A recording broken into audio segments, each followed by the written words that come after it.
ముందుగా రాజ్మాని నైట్ అంతా నానబెట్టుకోవాలండి. ఇలా నానబెట్టుకున్న రాజ్మాని 6 నుంచి 8 విజిల్లు వచ్చే వరకు కుక్కర్లో ఉడకబెట్టుకోవాలి.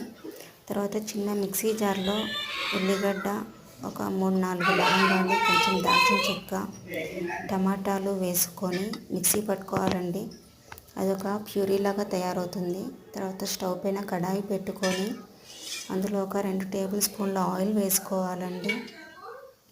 ఇలా ఆయిల్ వేసుకున్న తర్వాత అందులో కొన్ని పోపు గింజలు కూడా వేసుకోవాలి. ఇలా పోపు గింజలు వేసుకున్న తర్వాత ఒక బిర్యానీ ఆకు వేసుకోవాలి. బిర్యానీ ఆకు వేసుకున్న తర్వాత ఒక 4-5 పచ్చిమిర్చి కూడా వేసుకోవాలండి. ఇలా పచ్చిమిర్చి వేసుకున్న తర్వాత కొద్దిగా మెంతాకు కూడా వేసుకోవాలండి. మెంతాకు వేసుకున్న తర్వాత అది కొంచెం గోలే వరకు వేయించుకోవాలి.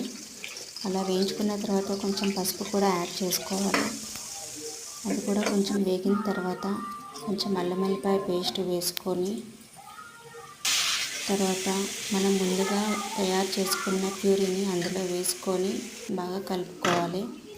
ఇలా ఒక 2 మినిట్స్ కలుపుకున్న తర్వాత అందులో మనం ముందుగా ఉడకబెట్టుకున్న రాజ్మాని వేసుకొని ఒక 2 మినిట్స్ అలాగే వేయించుకోవాలండి. అది కొంచెం పచ్చివాసన పోయే వరకు వేయించుకోవాలి. తర్వాత అందులో కొంచెం సాల్ట్ యాడ్ చేసుకోవాలి. అలాగే కొంచెం కారం కూడా వేసుకోవాలి.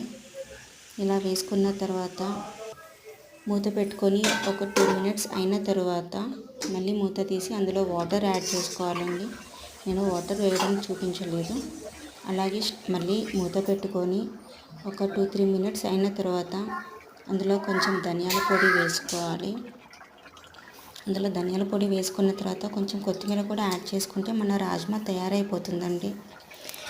ఈ రాజ్మాలో కాల్షియం చాలా ఎక్కువగా ఉంటుందండి. ఇది హెల్త్కి చాలా మంచిది కూడా. Thank you.